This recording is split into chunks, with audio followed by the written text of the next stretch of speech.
In Unit 3, we'll be talking about the material in Chapter 4 and Chapter 5.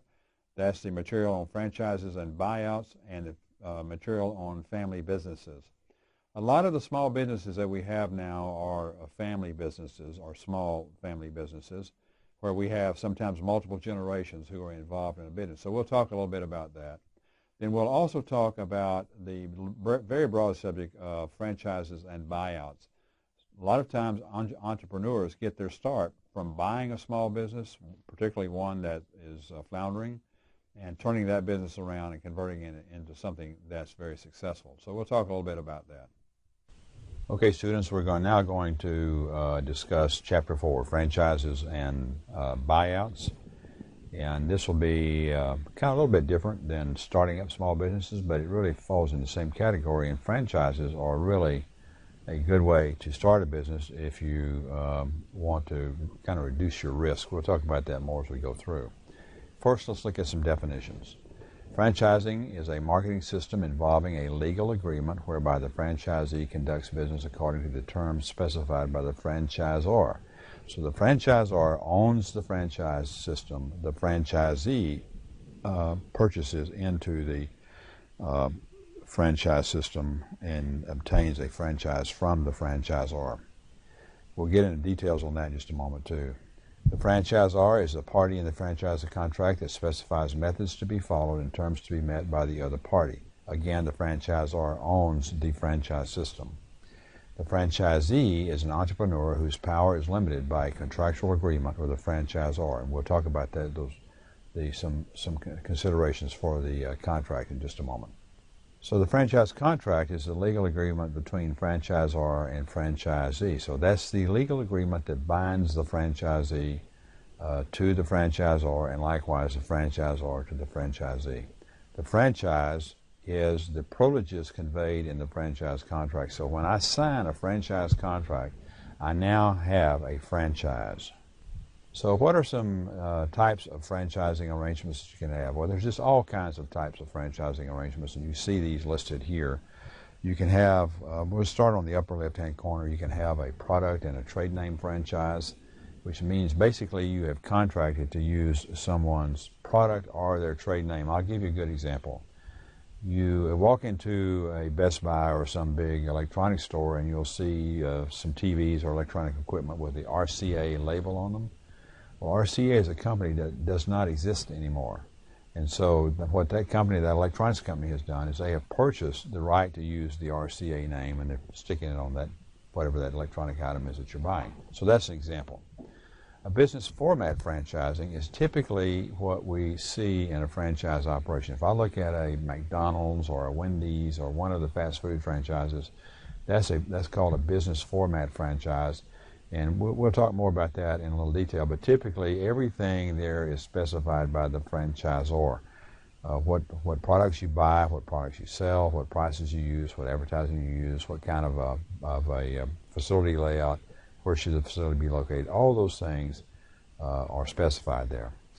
The master licensee is a franchisee who has been authorized by the franchisor to sell licenses for the franchisor to sell franchises.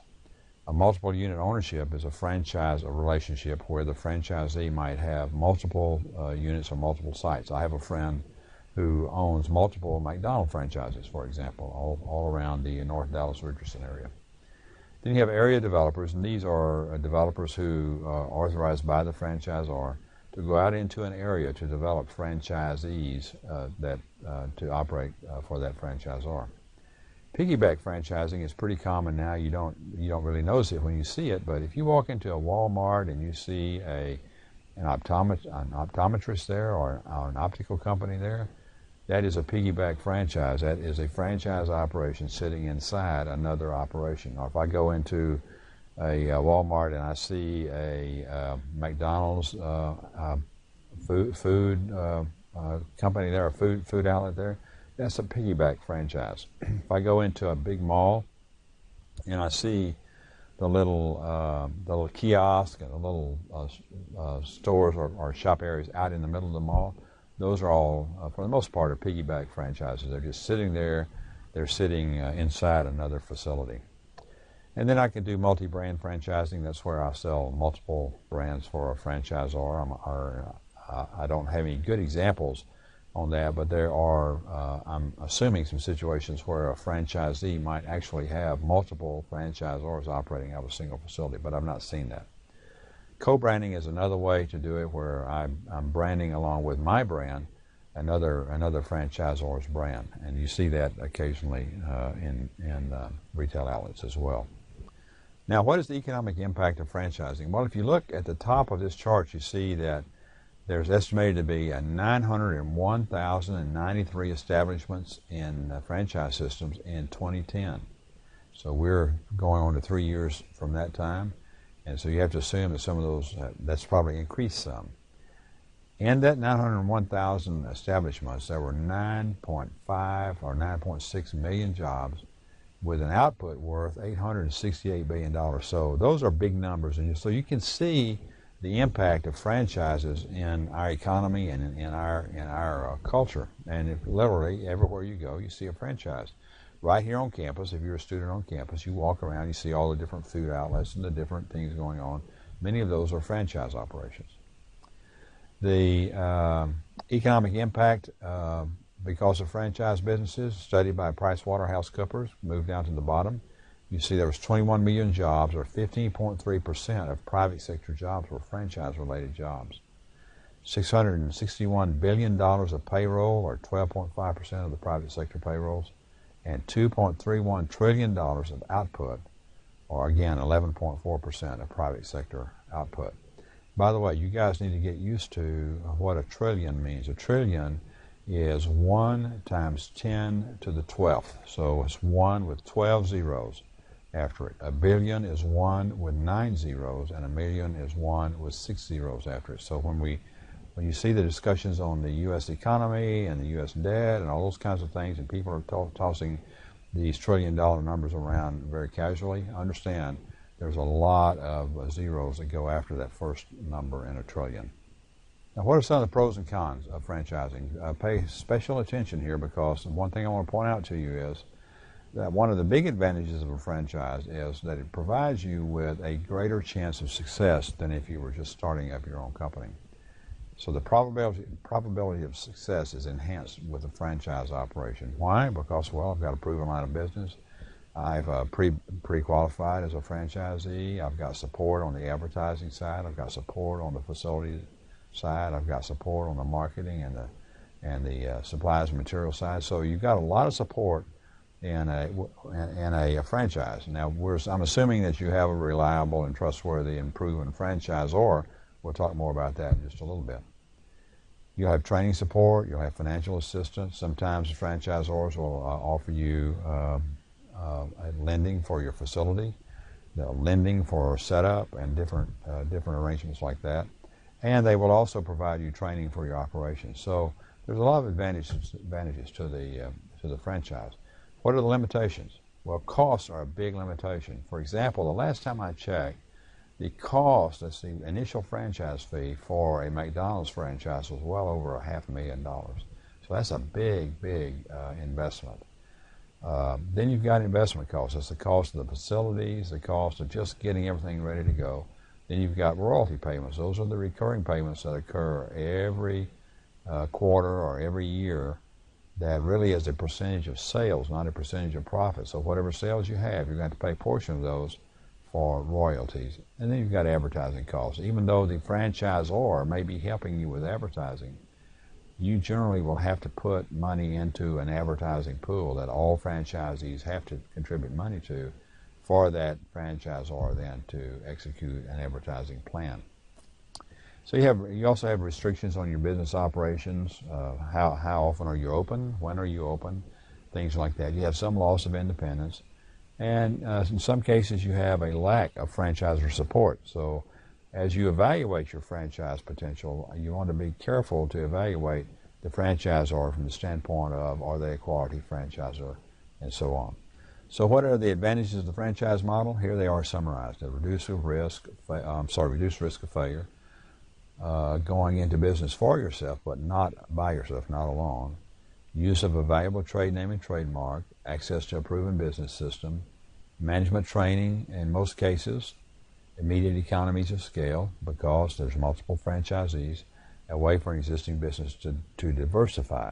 Okay, and we'll talk more about the advantages for the franchisor here in just a little bit. But one of the big advantages for the franchisor is he can expand his business model without having to incur large amounts of debt, without having to raise capital through an IPO or some other way. He raises capital through his franchisees. So what are some government concerns about franchising? These are all valid concerns, and I'm just going to kind of tick down through these. Exaggerated claims by the franchisor, a big deal. False advertising basically is what we're talking about. The opportunity behavior by the franchisor becomes a competitive threat to franchisees. In some franchise operations, the franchisor may own some operations that could conceivably compete with your franchise operation. So this is a big concern. Restrictions on franchisees who desire to liquidate their holdings. So the franchise, what we're talking about here is the franchisor has certain rules written into the contract that limits what you can do if you want to get out of the franchise. Let's say your franchise contract expires and you want to liquidate what you own there in your facility, then you want to make sure that your contract that you signed doesn't constrain you there. Conflicts of interest, such as when the franchisor forces franchisees to be captive outlets for other suppliers owned by the franchisor. Here's a good example. I own a fast food restaurant under a franchise. I operate that fast food restaurant. I am compelled to purchase supplies from a franchisor-owned supplier. So that it can be a problem as well. Churning is a problem.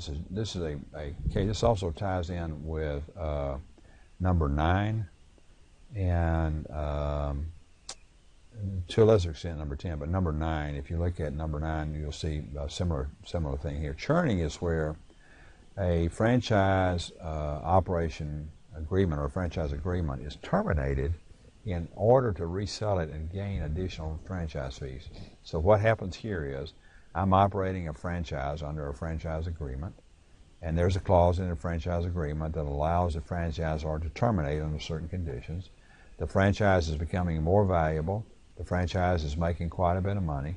And so if I terminate that contract, I can then force you into a negotiation to obtain that franchise at a higher fee, or I can bring in another owner to take that franchise at a higher fee. So I'm turning the franchise and forcing you to either pay higher fees or to get out. And number 9 is the same thing. The imposition of new restrictions is a requirement for contract renewal. So my contract renewal date is coming up. All of a sudden the franchisor is putting new constraints or new restrictions in that contract to force me to comply or to get out. That could be a forced exit in order to churn that franchise. I can impose non-compete clauses on my franchisees. This is another concern. One-sided contracts devised for franchisors is always the case. By the way, just a piece of advice. Anytime that you're asked to sign a contract by another party, you must assume that contract is written to favor the other party. So it's important that you read any contract that you sign in order to find out, well, how big of an impact do these favored constraints have? What are the things that will bother me the most in this contract? And don't be afraid to revise terms and conditions of contracts. A favorite comment of bankers and other people who have quote-unquote standard contracts is, this is our standard contract, you'll need to sign it. That may well be their standard contract, but you don't have to sign it until you're satisfied with all the terms and conditions. And if you want to revise them, please feel free to do so.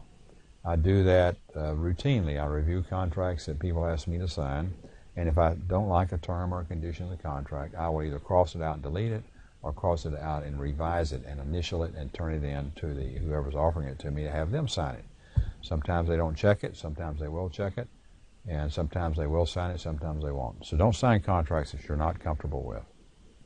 Okay, number 10, the franchisor, intimidation of franchisees who attempt to form franchisee associations or to seek alternative sources for products or make other efforts to create a more level playing field. That's an area the government tries to watch as well as they look at franchises. Okay, So here's an example. Oric Clean Home Center. This is a franchise. The business was established in 1963. Oric is a vacuum cleaning company. They've been franchising since 2006. They have 330 franchise units, company-owned units 98. Here is a potential problem right there of competition with their franchisees. Startup cost $30,000. Total investment somewhere between $84,600 and $221,000. Notice the notes here. The initial investment is different for each situation, but it's approximately $84,000 to $221,000. The estimate includes a franchise fee, which is $30,000, and Oric offers third-party financing. So let's talk about all that just for a little bit. What does all that involve? Well, you got a $30,000 fee up front you'll have to pay.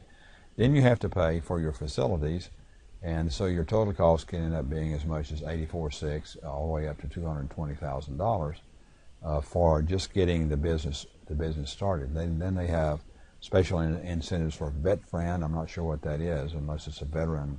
You're coming in for a repeat franchise. And then for franchise resale opportunities. Okay, so that's kind of a summary of one type of franchise offering. We'll see another one here in just a little bit. So what are the controls that a franchisor has on a franchisee? Well, first you can restrict the sales territory. You can require site approval and imposing a requirement on the outlet's appearance and their floor plan and everything else.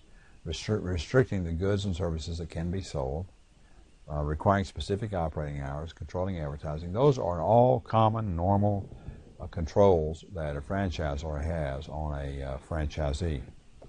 Now, let's look at how we evaluate the franchise opportunities just for a little bit. First of all, you've got to select a franchise, and then you've got to do some sort of investigation or due diligence of the franchise to see if that's something that you can match up with. In selecting a franchise, you want to make sure that you really have a franchise that you can be comfortable with. And so how do you do that? Well, you observe them. You observe them in operation. You look at advertisements. You look at any kind of reviews that have been done on them. You go down through a due diligence to the extent that you try to ask every question you have. One of the things that you want to do is you want to select a franchise that's doing something that you think you might like. So that's one question you need to ask yourself right up front. So then as you begin to investigate the franchise, you want to look at all kinds of information. Look at independent third-party sources like the Federal Trade Commission. Go on the internet, do a Google search. Look at franchise and talk to franchise consultants. Be a little bit careful there because franchise consultants obviously are looking for some money. Talk to franchisors themselves. Ask them questions. Ask them for their disclosure documents. They all have to file disclosure documents which discloses what their business really is. And then probably the best source is to talk to existing and previous franchisees. You're looking at I'm going to bring out McDonald's again. You're looking at a McDonald's franchise. Go talk to the guy that operates the local McDonald's. He's a franchisee himself, and ask him, hey, how is it to work with McDonald's? Or how is it work with Wendy's? Or how is it to work with whichever franchise that you're looking at? So here's some steps, or some questions you can always ask. You kind of cycle down through these questions. I won't cover all of these. Look at number 3, for instance. Does the franchisor enjoy a favorable reputation and broad acceptance in the industry? So that's a question you need to answer for yourself. You have to do some research to do that. Look at the last one. Does the franchisor have a history of attractive earnings by its franchisees? Very important question. If I'm looking at a franchise operation and I'm going to talk to some of their franchisees, I want to know, are you making any money in this operation? How hard is it to make a profit in this operation? So that's one of the things, that's a big question. You really need to ask that question. And again, go back to the existing franchisees and talk to them about the franchise opportunity. Here's another example. This is Glass Doctor. It comes from the International Franchise Association. Glass Doctor, here's all the details on Glass Doctor. You can see the startup costs are anywhere from $20,000 to $125,000. The total investment is $107,000. So that says then that my fee is probably going to be around $80,000 to $90,000 franchise fee, which is an upfront fee that everybody has to pay. So that's just kind of a brief insight into that one franchise. So here's some details on it. Tells you who Glass Doctor is. It's the largest chain of full-service glass franchises in the nation. And it goes down all the way through, and a lot of detail there on what is it that the company does. What kind of training do they provide? What kind of qualifications are required of franchisees? And you can probably, as you contact the franchisor, you can get more details about how they really like to operate with their franchisees. Who are the top 10 fastest growing franchises for 2010? Well, look at them. Janpro Franchising, commercial cleaning. Subway, you see them everywhere. Stratus Building Solutions, I'm not really familiar with them, but that's commercial cleaning. By the way, commercial cleaning is a big business if you want to get into that business. Very competitive, though. And but just think about it. Every major government facility, every major company, every major office building, they all have to have cleaning services. Some of them even do more than that. They have cleaning services and maintenance services. Look at number 5. Number 4, Dunkin' Donuts. Number 5, Anago Cleaning System, another commercial cleaning company, big franchise operation. Look at number 7, number 8, number 10. Lots of commercial cleaning companies, franchises in the top 10 there. So if you like to clean, get you a commercial cleaning franchise. So becoming a franchisor, what are the considerations you have to make? You have to look at their business model. How do they operate? The business model tells you this is what we sell to generate revenue. And that's what you want to look at is what do you do to generate revenue? Because if you can't understand what the revenue generating model is in a company, you will not be able to do well in that company. So you got to understand that. What kind of assistance is required? What kind of government regulations impact what I'm trying to do? What kind of financial considerations impact what I'm trying to do? What kind of, is there an operations manual either developed or already developed that either in development or already developed that I can use? And then, does the franchise add a long-term value? Is a franchisor adding a long-term value to what I'm trying to do with my franchisee? What do we mean by that? Let's just give an example. Well, let's go back once again to McDonald's. McDonald's is continually upgrading their products. They are continually trying to allow their franchisees to get long-term value out of their franchise operations. That's what we mean by adding long-term value. Is the company changing with the time, or they're changing products as they need to? Okay, so if you want to become a franchisor, well, there's real benefits to being a franchisor. It reduces your capital requirements because you're using other people's money, notably your franchisees.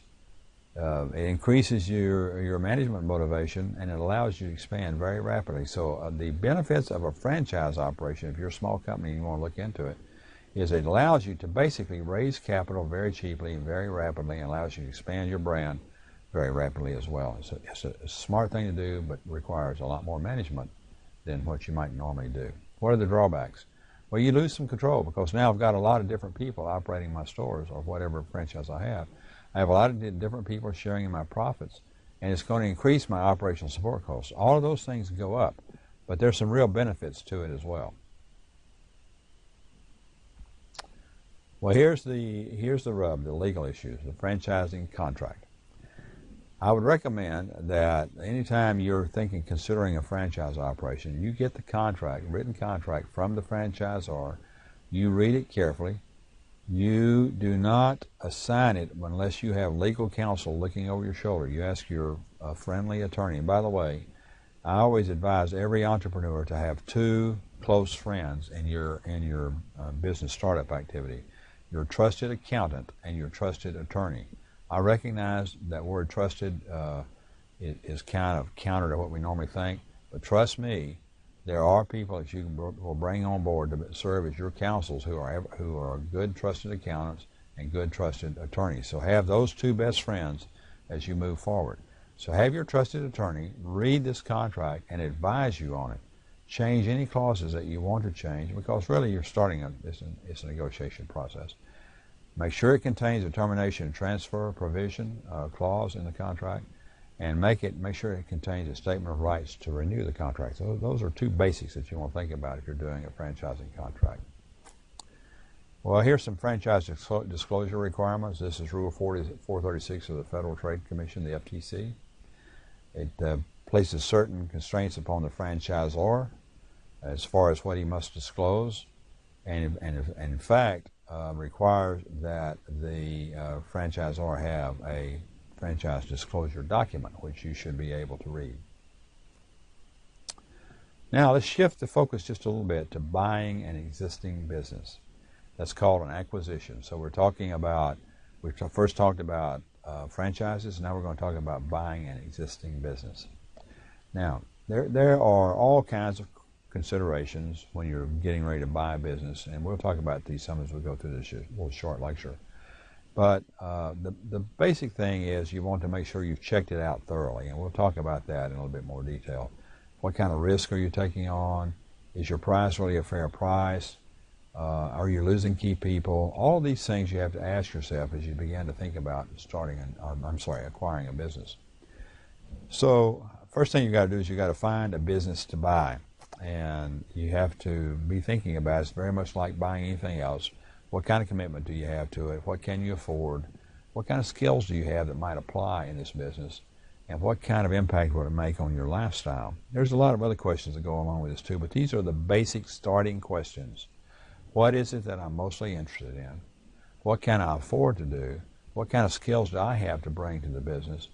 And how's it going to impact my lifestyle? So here are the pros and cons of buying an existing business. Well, the pros are you have a better chance of success, so the risk of failure is less.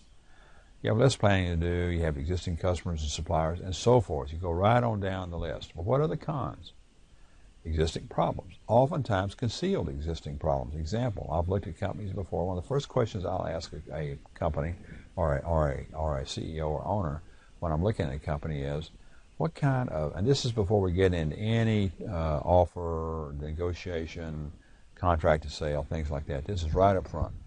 What kind of problems are you having with the EPA? I'll never forget, I asked this of a small manufacturer one time I was looking at. His eyes got big. He said, it's interesting you should ask that question. I've got this leak out here on a hydraulic press that's been bugging us, and the EPA is after me. I've got to clean it up. It's going to cost me about $100,000 to clean it up. So those are the type of things that will bubble up if you ask the right questions. So never be afraid to ask questions about businesses. What are the quality of employees? What kind of image do they have? And so forth and so on. All of those things, as you tick down that list, are things that you need to look at if you're going to look into acquiring a business. Now, how do we find it? Well, the best way to find it is to look around. That's the best thing I can say. Look around at people who are offering businesses up for sale, and probably the best. There's 2 or 3 best ways to do that. There are a number of business brokers around the country who handle nothing but the brokering, the buying and selling of businesses. In fact, I am affiliated with a good friend of mine in Atlanta, Georgia right now who owns a business brokerage and has asked me to affiliate with him. And so when necessary, I will consult with him, or I will hook people up with him in order to either buy or sell a business. 2 other sources, or really 3 other sources, are your accountants, your accountant and his firm, any attorney friends that you have, because these people are constantly running into small businesses who are wanting to sell. And then another source is your bank. A lot of times bankers will know about businesses that they either are financing or have financed who are for sale, and they'll be glad to pass that on to you. So that's the way to do it. Now let's go back to the top of this chart. You see the due diligence? That's the definition of a very important term that you've got to become familiar with. It's the exercise of the prudence expected of a reasonable person in the careful evaluation of a business opportunity. So due diligence is the careful evaluation of a business opportunity. Well, when I go to buy a business, I have to go through a period of due diligence, and that is a very well-respected term. It's a term that all buyers and sellers of businesses understand, and we'll talk more about that later as we get into this. So here's some due diligence for purchasing a business. Once you've found a business that you would like to buy, then there's a lot of things that you need to do. But and I'll just give you kind of a brief example of the steps you go through when you're getting ready to buy a business. You meet with the owners. You find out the business is for sale. You meet with the owners or the CEOs or whoever is representing the owners and CEOs, and you begin to ask questions, and you begin to kind of formulate a relationship. And then at some point in time, after you've had a chance to visit, you get the company sales pitch on the business or the broker sales pitch on the business. You get some financial statements to look at, some kind of high-level stuff that you begin to look at. And so in the course of these discussions, you decide you really would like to make a run on this business as far as buying it. And so you then make a contingent offer to the owner of the business.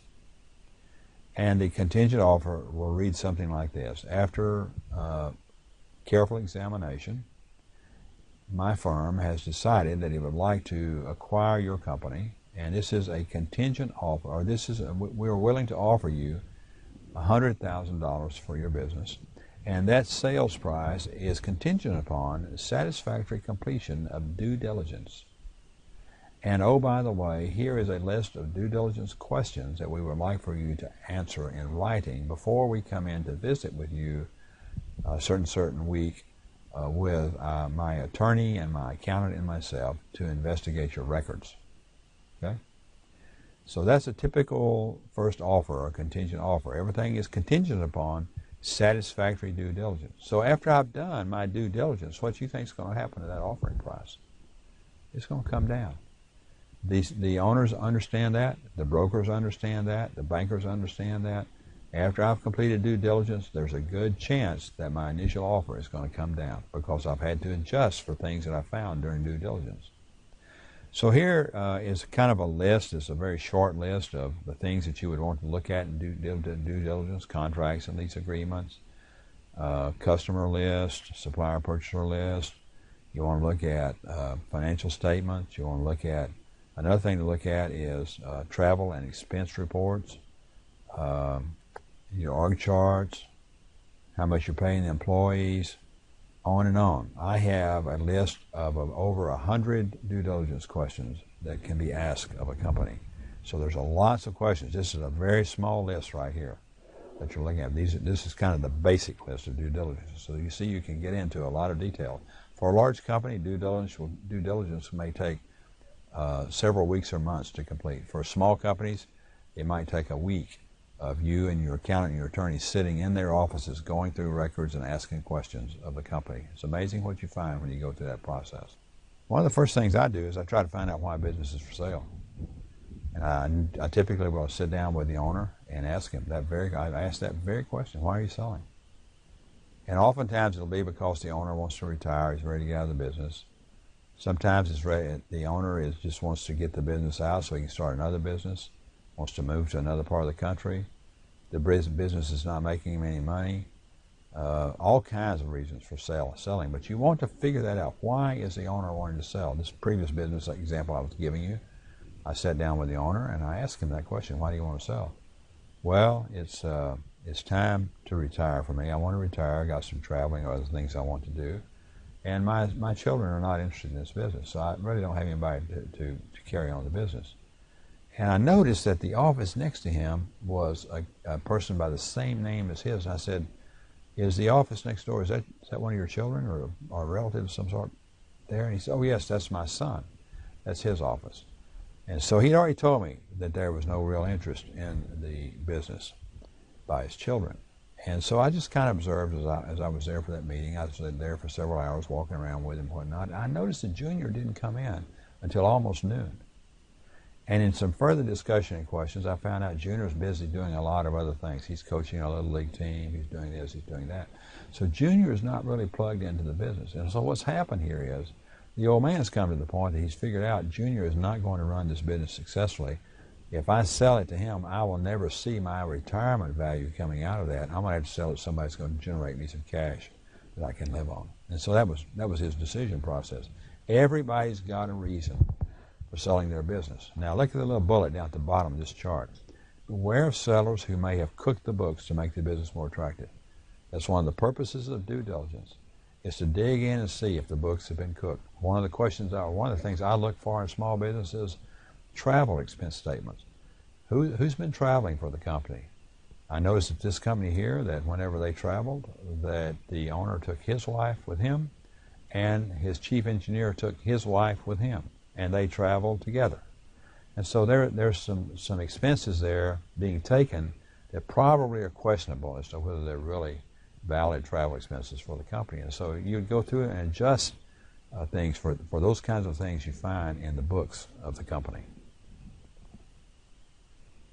So this is what we're talking about, examining the financial data.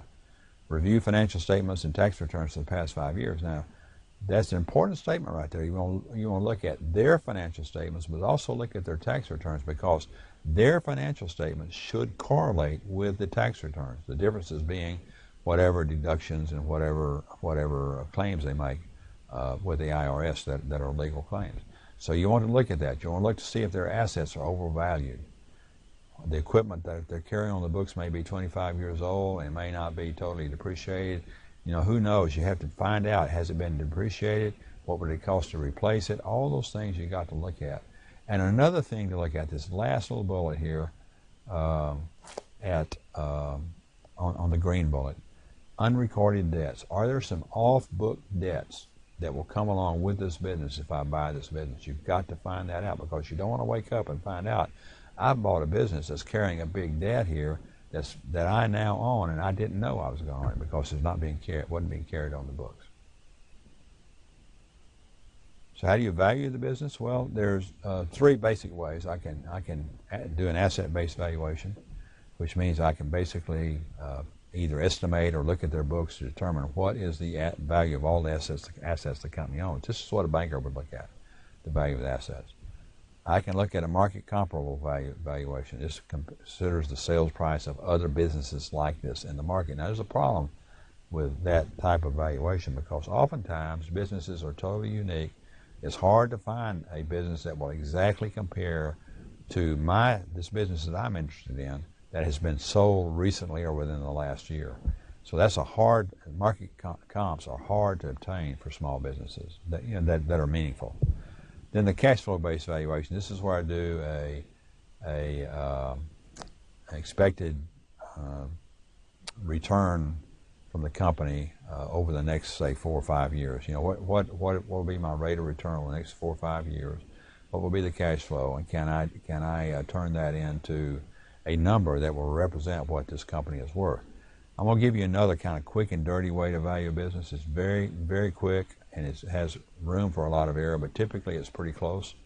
If I take the EBITDA of the company, EBITDA, earnings before interest, taxes, depreciation, and amortization, EBITDA.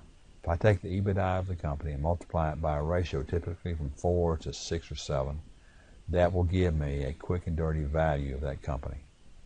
Most of the time, the ratio will be around 5 or 6. And so if I've got a company with $100,000 EBITDA, I multiply that by 5, that gives me $500,000. That tells me that is a reasonable value of that company. That's why I should pay something in that ballpark for the company. So it's kind of a quick and dirty way to do it, but it works.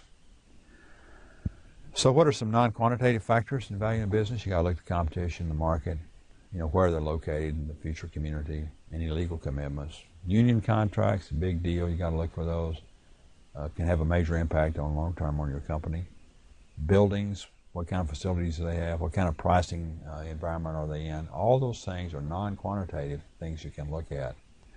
So now I've done all these things. I've made the contingent offer. I've done my due diligence. I've done all the examination. I've asked all the questions. So now I want to negotiate and close the deal. So I have to come up with a specific set of terms of purchase, which means what kind of assets am I buying? What is the total entity? Is there an indemnification clause? I'll come back to that. Am I making payment in full or partial payments over time? Along that same thing, I will always ask an owner of a business, would you be willing to finance a portion of the sale? Most of the time they will, which means that previous owner will take a note on the sale of the business that you can take and use that to help finance your business. Now let's look at indemnification. Very important concept here. What the indemnification clause does is it says all things that happen after the signing of this contract are the responsibility of the new owners. All liabilities that have occurred prior to the signing of this contract are the responsibility of the old owners. That's indemnifying you from prior liabilities that pop up after you have bought the company. Very important. You don't want something that happened not on your watch to come back and be a liability that you have to deal with. Okay? Closing the sale is best handled by a third party. Your attorney, your trusted attorney, can handle that for you and make sure everything is closed properly. Okay, this concludes Chapter 4, and this should well support the reading of your Chapter 4.